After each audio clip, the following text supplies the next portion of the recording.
Hi అండి. Welcome to Lakshmi Nancharam ladies tailor అండి. నేను మర్చిపోయి డ్రాయింగ్ వేస్తున్నాను అండి. చాలా పెద్ద చెస్ట్ ఉండే వాళ్ళకి, ఎదర చెస్ట్ ఎక్కువగా ఉన్న వాళ్ళకండి ఇది ఈ కటింగ్ చూపిద్దామని ఒకసారి. ఆవిడ చెస్ట్ వచ్చి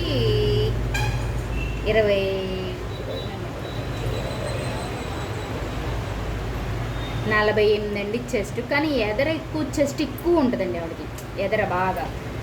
అందుకని ఒకసారి చూపిద్దామని చెప్పి ఇలా అండి నేను మర్చిపోయి డ్రాయింగ్ వేసేసేసాను. ఆవిడ లెంత్ వచ్చి బార్ వచ్చి 15.5 ఇదిగోండి 15.5 కరెక్ట్గా. అది పైన కచ్చుకుపోను, కింద కచ్చుకుపోను.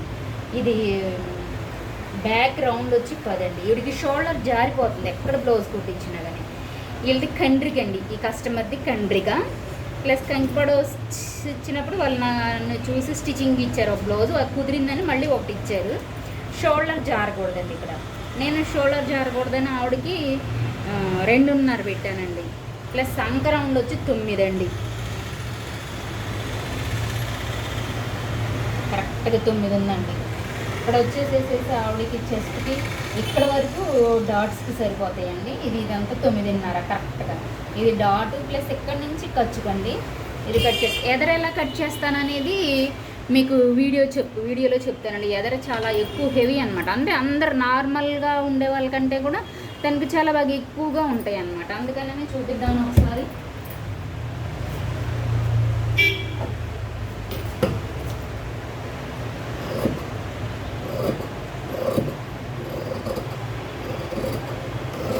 ఇంకెక్కడ కుట్టించుకున్నా కొంచెం షోల్డర్ జారడం, బ్యాక్ నెక్ నెక్ కట్ చేయట్లేదండి. నేను స్టిచ్చింగ్ చేసేటప్పుడు ఇలా బ్యాక్ నెక్ షోల్డర్ జారిపోద్ది, హెవీ నెక్ అన్న వాళ్ళకి ఇది 10 ఉందండి. ఇలా ఉన్న వాళ్ళకి మాత్రం నేను అసలు నెక్ కట్ చేయను. స్టిచ్చింగ్ చేసేటప్పుడు పైపింగ్ చేసుకున్న తర్వాత కట్ చేస్తానండి నెక్ వాళ్ళకి. మీకు ఫ్రంట్ ఎలా కట్ చేయాలనేది ఒకటి మాత్రం చెప్తానండి, చూడండి. ఇందులో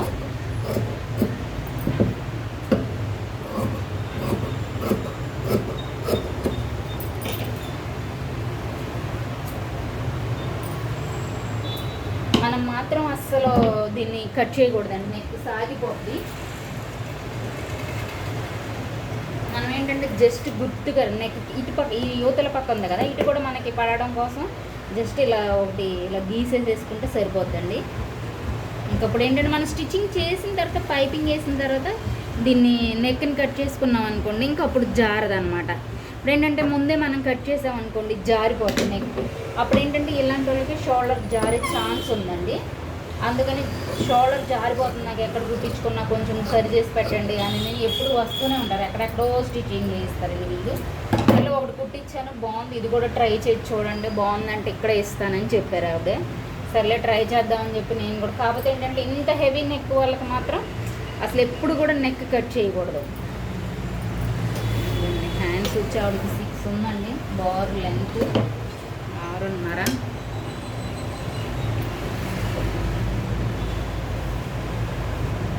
పైపింగే కాబట్టి కొంచెం తక్కువ కట్ చేస్తున్నాను. అదే ఎమ్మింగ్ అయితే కొంచెం ఎక్కువ పెట్టుకొని మనం ఇచ్చేసుకోవాలండి. ఈ హ్యాండ్కి ఇవిడికి వచ్చేసి కంపల్సరిగా అతుకు పడిద్దండి.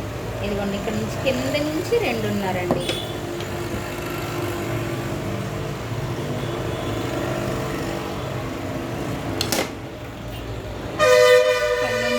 చెయ్యి లూజ్ వచ్చి 12.5 అండి. అదిగోండి 6 బాదిగా. ప్లస్ ఇక్కడ వచ్చి ఆవిడకి 9 ఉంది కదండి, ఇది 8 పెట్టానండి నేను. ఇక్కడ కొంచెం జాయింట్ పడిద్దండి.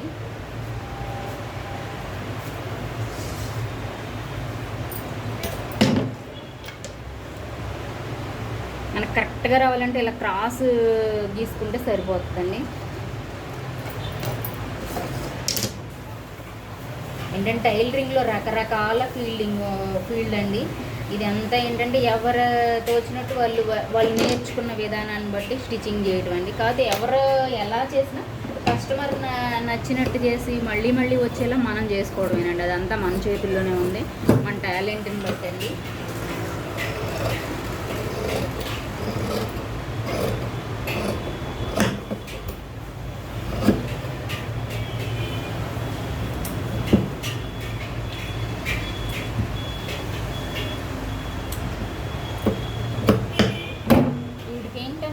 ఒకటి ప్రాబ్లం, ఎక్కడ కుడుతున్నా ఎదరు వచ్చేసరికి పైకి తిప్పిపోతుంది బ్లౌజ్. ఎక్కడ కుట్టిస్తున్నా సరే అంతా బాగానే ఉంటుంది, షోల్డర్ జారటం ప్లస్ పైకి పీక్కుపోద్ది. ఇలా చెస్ట్ ఎదర దగ్గర మనకి ఎదర అనమాట. ఎంత బాగా అన్నా స్టిచ్చింగ్ చేయని మంచి వర్కర్ దగ్గర స్టిచ్చింగ్ చేసినా కానీ ఆవిడకి అలా జరుగుతుంది, నాకు అలా జరగకుండా చూసి పెట్టగలరా అని అడిగారు. ఒకటి కుట్టించాను, మళ్ళీ ఇంకోటి తీసుకొచ్చి ఇచ్చారు. దానికైతే నాకు కంప్లైంట్ అయితే ఏం చెప్పలేదు. సర్లే మళ్ళీ ఒకటి ఇచ్చారు కదా చూపిద్దాం, ఒక వీడియో తీసి మన ఛానల్లో కూడా పెడదామని చెప్పి డ్రాయింగ్ వేసిన తర్వాత స్టార్ట్ చేశానండి ఈ వీడియో తీయడం. నచ్చితే కనుక లైక్ చేయండి, సబ్స్క్రైబ్ చేయండి అండి.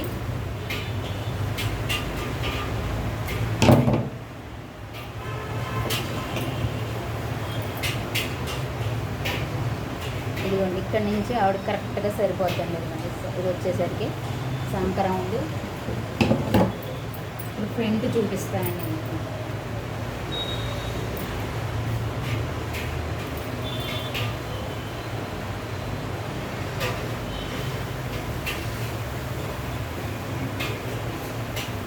ఇలా క్రాస్ వేసుకున్నాం. అసలు మనం ఎక్కడ ఏం కట్ చేయట్లేదు. ఎదుర ఫ్రంట్ కటింగ్ చూపించడం కోసమేనండి. చూడండి ఒక్కసారి.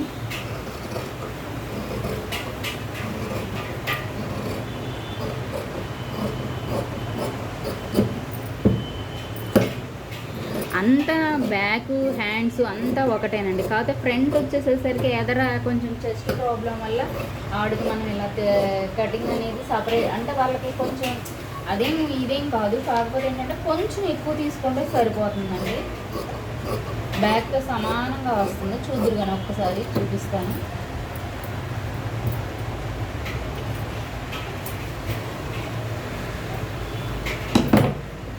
డాట్కి కొడడం మర్చిపోయాను, వెనకాల డాట్కి కొడతాను. ఇలాగా కరెక్ట్గా కొట్టేసుకొని సరిపోద్ది. వెనకమాల బ్యాక్ నెక్ కూడా, వెనకమాల డాట్ కూడానండి కంపల్సరీగా రెండు వైపులా మర్చుకుంటే మనకి 1/4 ఇంచ్ వచ్చేలాగా ఉండాలండి. ఇదిగోండి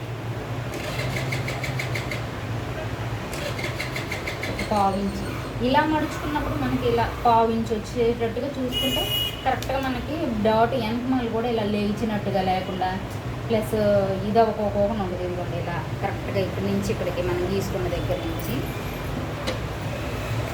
కంపల్సరీగా 1/4 ఇంచ్ డాట్ ఉండాల్సిందేనండి. ఉంటేనే మనకి వెనకమాల బ్యాక్ అనేది చక్కగా మనకి ఈ షేప్లో ఉంటుంది కదండి. బ్యాక్ వచ్చి ఇలా ఉంటుంది స్ట్రైట్గా, కానీ మనకు వచ్చేసరికి ఇలా షేప్ తిరిగిద్దండి. కొంచెం లైట్గా మనకు తెలియకోకుండానే ఇలా తిరుగుతుంది అనమాట షేప్ అనేది.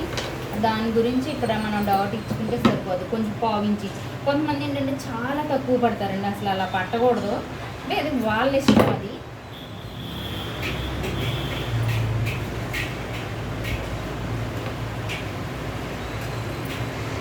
నేను అసలు దీనికి ఫ్రంట్ అనేది అసలు కట్ చేయట్లేదంటే నెక్ రౌండ్ అనేది వేసుకొని మీకు వదిలేస్తాను. ఓన్లీ పైపింగ్ వేసేటప్పుడు మాత్రమే కట్ చేసుకుంటానండి. ఇవిడికి జారిపోద్ది కాబట్టి షోల్డర్ అనేది. ఇవిడికి వచ్చి నెక్ వచ్చేసరికి 5.5 అండి, ఎక్కువ అక్కర్లేదు. కొలత తీసుకుంటాను, మర్చిపోయా. 5.5 ఫ్రంట్ వచ్చి, నెక్ వచ్చి. అంటే జారిపోతుంది ఏమో అని చెప్పి ఇవిడ నెక్ చాలా పైకి పెట్టుకుంటారు. కాదండి, ఒకసారి చూడండి, నేను కిందకి పెట్టి చూస్తానని చెప్పి ఇవిడికి మేడంతో మొన్న ట్రై చేసి చూశాను. అలాగే బాగుందన్నారు. కాకపోతే నాకు ఆదికి బ్లౌజ్ మాత్రం వేరేది మార్చి ఇచ్చారండి, ఎందుకో తెలియదు. ఈ ఎదర ఎక్స్ట్రా ఉంది కదా, కట్ చేసేసేసి బాగుంది. ఎదర కొంచెం ఎదర మనకు సంక దగ్గర ముడతలో రాకుండా ఉండడం కోసం కొంచెం ఇలా, ఇది అందరికీ తెలిసింది తీసుకోవాలని, ఇలా చంక దగ్గర మాత్రం. మన హ్యాండ్స్కి ఫ్రంట్ తీసుకోవాలంటే బ్యాక్కి వచ్చి కూడా, ఈ ఫ్రంట్కి వచ్చి కూడా, బ్లౌజ్కి వచ్చి కూడా ఇలా మనం కంపల్సరీగా తీసుకుంటేనే వీళ్ళకి చాలా చాలా ముడతలు రాకుండా నీట్గా కనిపించిద్దండి.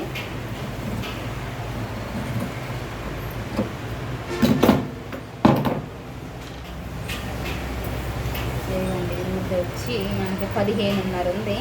ఎదర్ ఫ్రంట్ వచ్చి వాళ్ళు ఈ బ్లౌజ్, ఆది బ్లౌజ్ మెజర్మెంట్స్ వచ్చి మనకి 12.5 ఉందండి. నేను 12.5 పెట్టట్లా, 14.5 పెడుతున్నాను అనమాట ఫ్రంట్కి.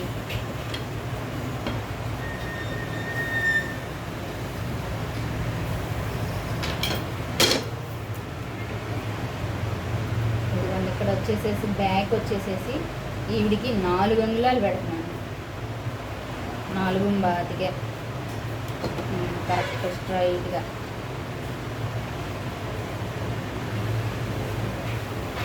ఈవిడికి అసలుకి ఎదర కానీ బ్యాక్ కానీ నేను నెక్ కట్ చేయట్లేదండి. మనం పైపింగ్ వేసుకున్న తర్వాత మాత్రమే కట్ చేయాలి. మళ్ళీ మళ్ళీ చెప్తున్నానండి, పైపింగ్ వేసుకున్న తర్వాత మాత్రమే కట్ చేస్తే బ్లౌజెస్ సాగదండి. నెక్ అనేది ఒకటి వచ్చి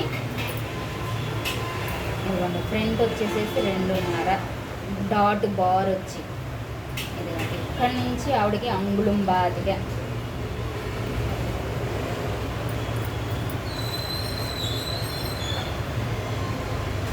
రెండు 30కి తీసుకుంటున్నానండి. క్రాస్ బెల్ట్ ఎదర బార్ వచ్చి ఇటు పక్క సైడ్ వచ్చి 2 అంగుళాలండి. ఇప్పుడు చూడండి చూపిస్తాను.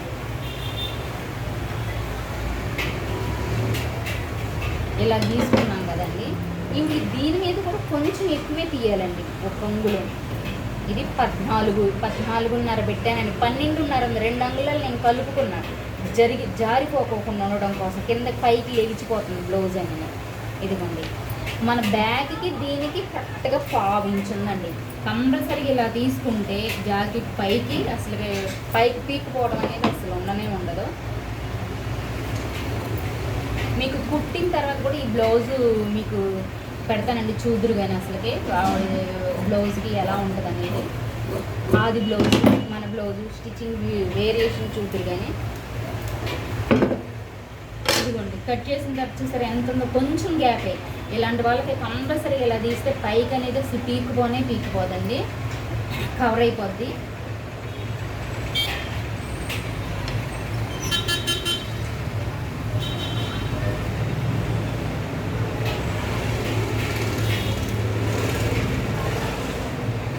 మీరు ఇక్కడ డాట్ కింద డాట్ అంగుళం పట్టుకుంటారా, 1/2 ఇంచ్ పట్టుకుంటారా, అది మీ ఇష్టం, అంటే మీ కొలతలను బట్టి. కానీ ఈ ఎదర అనేది మాత్రం ఇలాగే తీయాలండి కంపల్సరీగా. ఇలా తీస్తే అసలు అది బ్లౌజ్ అనేది ఆ చెస్ట్ హెవీగా ఉన్న వాళ్ళకి మాత్రం అసలు పైకి అనేది పీకిపోదండి.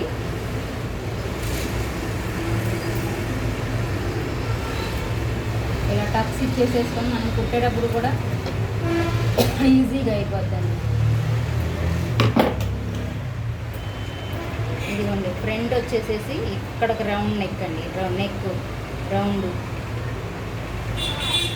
కానీ నేను కట్ చేయలేదు అసలు.